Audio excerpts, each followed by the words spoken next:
Hello friends, I am Dr. Ashish Agrawal, Director Cardiology at Akash Healthcare Super Speciality Hospital Dwarka. आज हम बात करेंगे life after angioplasty.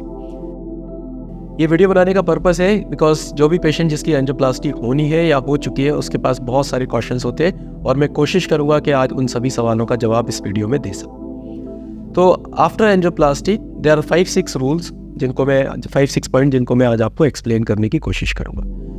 The first and foremost thing is know your disease. That means आप अपनी बीमारी को जानिए।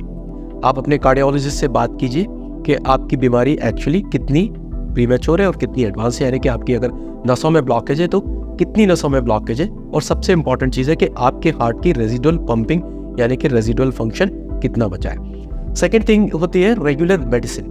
That means अगर आपकी एक बार एंजियोप्लास्टी हो गई या इनफैक्ट एंजियोप्लास्टी नहीं भी हुई और आपकी नसों में ब्लॉकेज है तो ये मेडिसिन जिंदगी भर चलती है, ये कभी भी बंद नहीं होती है।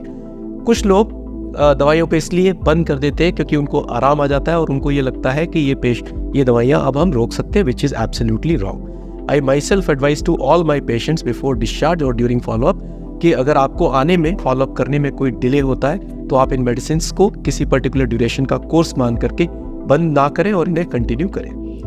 Then the third thing is the diet.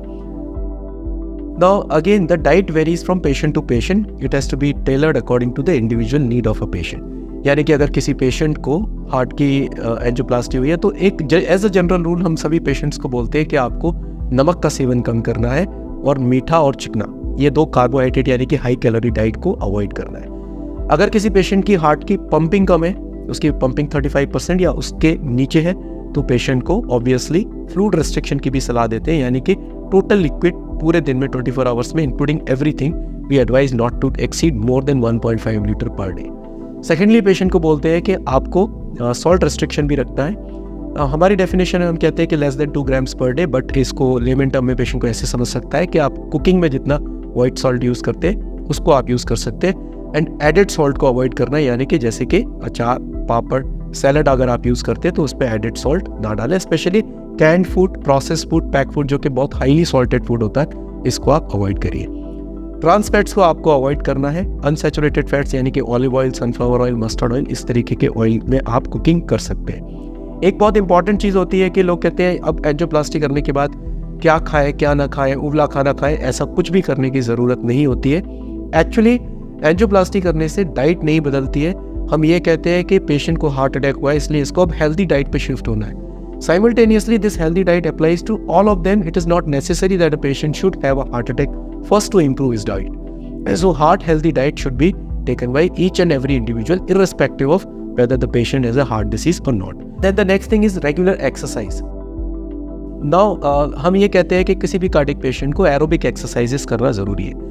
एक regular 30 minutes of brisk walk per day at least 5 days a week, if possible for 7 days a week should be done. आप इसे एक एकोकार्डियोग्राफी की रिपोर्ट में देख सकते हैं। एक वैल्यू होती है जिसे हम कहते हैं इजेक्शन फ्रैक्शन, आपको EF नाम से एक वैल्यू मिलेगी, that you should be aware of.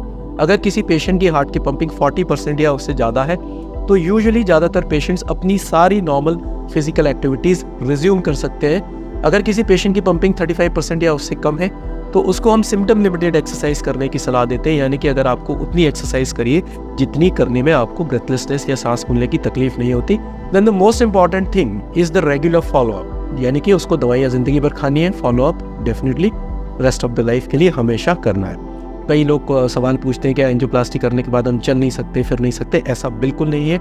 Angioplasty करने से इनफैक्ट आपकी क्वालिटी ऑफ लाइफ बेटर होती है, क्योंकि आपके हार्ट फेलियर के सिम्टम्स कब होते हैं और आपका एंजाइना यानी कि चलने से जो छाती में भारीपन, दबाव, जलन होती है, वो एंजाइना कंप्लीटली रिलीव हो जाता है। Friends, my request is to continue follow up with your cardiologist, and if you have any questions you can come to us.